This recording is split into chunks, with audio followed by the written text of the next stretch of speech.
नमस्कार. श्रीमद भगवद्गीता भाग 7. या सर्व तऱ्हेच्या वर्णनात वैराग्यपर उल्लेखही ठिकठिकाणी आढळतात.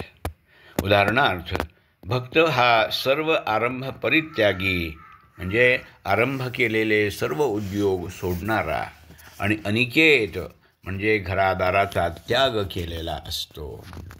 ज्ञानी हा पुत्र दार गृह आदिषु अनभिष्वंग म्हणजे बायको मुले घर इत्यादीमध्ये न गुंतलेला, विविक्त देशसेवित्वम एकांत जागी राहणारा आणि अरतिही जनसंसदे ज्याला लोकांच्या गर्दीत राहणं आवडत नाही असा असतो. नैष्कर्म्य सिद्धी म्हणजे कर्माचा बाध न लागणे प्राप्त झालेला मनुष्य विविक्त म्हणजे एकांत जागी राहतो. त्यानं परिग्रह म्हणजे पाश सोडलेले असतात आणि तो विरक्त असतो. असे वैराग्याचे उल्लेख अनेक ठिकाणी आढळतात. संसारी जगातून पूर्णतः निवृत्त होणाऱ्या संन्याशांना हे वर्णन लागू पडतं. परंतु लोकमान्य टिळकांनी म्हटल्याप्रमाणे समाजाच्या धारणपोषणासाठी सर्व तऱ्हेची कामं करणाऱ्यांची तेवढीच आवश्यकता असते. या सर्वांनी निष्काम बुद्धीनं आपली कर्म केल्यास त्यांनाही नैष्कर्म्याची म्हणजे कर्माचा लेप न लागण्याची सिद्धी प्राप्त होते आणि अखेर ब्रह्मप्राप्तीचा साक्षात्कारही होऊ शकतो. आपल्यासारख्या सर्वसामान्यांनी संसाराचा त्याग न करता अलिप्त भावनेनं निष्काम कर्म करूनही ही अवस्था गाठण्याचा प्रयत्न करायचा असतो. निरनिराळ्या आदर्शांच्या वर्णनातील काही खास गुणही मननीय आहेत. भक्ताचा अनपेक्ष हा गुण अत्यंत महत्त्वाचा आहे असं मला वाटतं. भक्ती ही निरपेक्ष असली पाहिजे.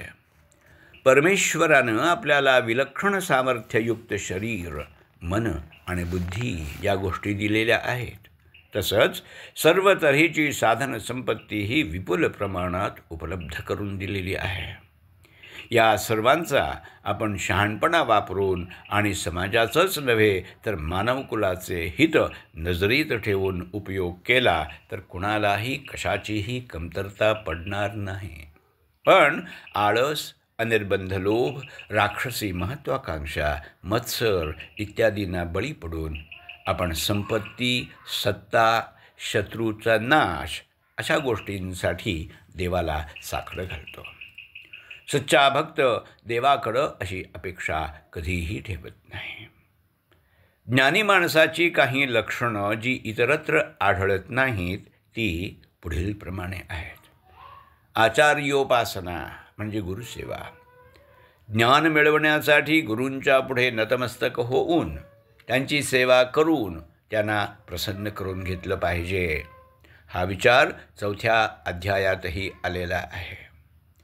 गुरूंना प्रणिपात करून त्यांची सेवा करून त्यांना प्रश्न कर, मग ते तुला उपदेश करतील असं भगवंतानी अर्जुनाला सांगितलं. तसंच ज्ञानी माणसाला अध्यात्मज्ञान नित्य आहे ही बुद्धी असली पाहिजे. तत्त्वज्ञानाच्या सिद्धांताचे नित्य परिशीलन हेच ज्ञान असं म्हटलेलं आहे. जन्म, व्याधी, म्हातारपण आणि मृत्यू या दोषपूर्ण दुःखचक्रात सापडल्याची जाणीव असणं हाही ज्ञानाचा महत्त्वाचा भाग आहे. काही जण अमरपट्टा घेऊन आल्यासारखे उन्मादात वागून स्वतःचं आयुष्य तर नाचवतातच, पण त्याहीपेक्षा इतरांच्या जीवनात समस्या उभ्या करतात. श्री एकनाथ महाराजांची एक गोष्ट सांगतात. एका माणसानं त्यांना विचारलं की तुम्ही सदैव एवढे सात्विकपणे कसे काय वागू शकता? ते म्हणाले, अरे माझं राहू दे, मला तुला एक धोक्याची सूचना द्यायची आहे. मला तुझ्या कपाळावर लिहिलेलं भविष्य असं दिसतंय की 15 दिवसांनी तुला मृत्यू येणार आहे. तो माणूस घाबरून घरी गेला. 15 दिवसांनी एकनाथ महाराज त्याला भेटले आणि म्हणाले, या 15 दिवसात तू कसा काय वागलास? तो म्हणाला, मृत्यूची चाहूल लागल्यामुळं मी सर्वांशी चांगला वागलो, कुणाला रागावलो नाही, कुणाला दुखावलं नाही, जुनी वैर मिटवली, दानधर्म केला, शक्यतो सर्वांना मदत केली आणि सतत ईश्वरस्मरण केलं. नाथ त्याला म्हणाले, आता तुला समजलं ना मी नेहमी सदाचारी कशामुळं आहे ते? आपला मृत्यू कधी येणार हे माहीत नसल्यानं तो अगदी जवळच असू शकतो हे मनात सतत बाळगून मी सदैव चांगला वागतो.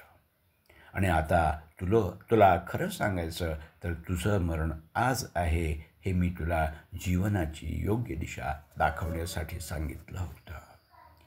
कुणाचा मृत्यू कधी आहे हे कुठलाही ज्योतिषी सांगू शकत नाही. क्रमशः लेखक डॉक्टर विजय पांडुरंग जायदे, वाचक डॉक्टर अमृत राघवेंद्र यार्दी.